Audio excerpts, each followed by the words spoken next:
भारत में पेट्रोल के प्राइसेस के बाद अगर कोई दूसरी चीज है जिसने हम सभी की चिंता को पुश दिया है तो वो है टोमेटो के प्राइसेस।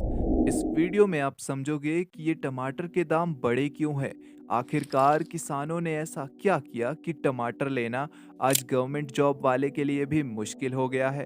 क्या किसान के पास इतनी पावर है? तो चलिए अब ये वीडियो आपकी हुई। तो बात ऐसी है कि हमारे देश में टमाटर की फसल साल में दो सीजन्स में उगाई जाती है। पहला सीजन है राबी सीजन। इस सीजन में साउथ इंडियन स्टेट्स जैसे महाराष्ट्र, कर्नाटका, आंध्र प्रदेश ये टमाटर की फसल को उगाते हैं और मार्च से अगस्त तक ये क्रॉप इंडियन मार्केट में रहती है।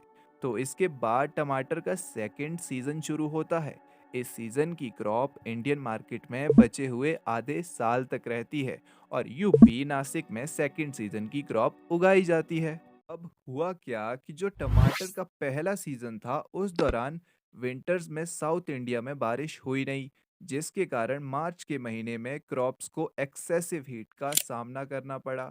इस राइजिंग टेम्परेचर की वजह से टोमेटो को वायरस ने घेर लिया और उसकी क्वालिटी को खराब कर दिया।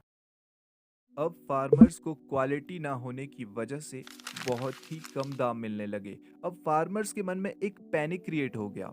उन्हें लगा कि अगर इस क्रॉप को हम होल्ड करते हैं तब भी फ्यूचर में प्राइस हमें मिलेगी नहीं, क्योंकि क्वालिटी और ज़्यादा समय के साथ डिग्रेड हो जाएगी। तो उन्होंने क्या किया कि एक साथ अपनी सारी मास प्रोडक्शन मार्केट में सोल्ड आउट कर दी। और इसी पैनिक की वजह से उन्होंने फ्रेश प्रोडक्शन को भी बहुत कम कर दिया, जिस कारण एक महीने के अंदर अंदर ही सप्लाई डिसरप्ट हो गई और डिमांड्स बढ़ गई। इकोनॉमिक्स में इसे डिमांड पुल इन्फ्लेशन कहते हैं। तो आपने समझा कि हमारी इकॉनमी में किसान का क्या रोल है, पर मैं आपको कुछ और समझाना चाहता हूँ। आपकी जेब में भले ही कितने पैसे क्यों ना हो, अगर प्रोडक्शन ही नहीं है तो आपके पैसे की वैल्यू कुछ भी नहीं है।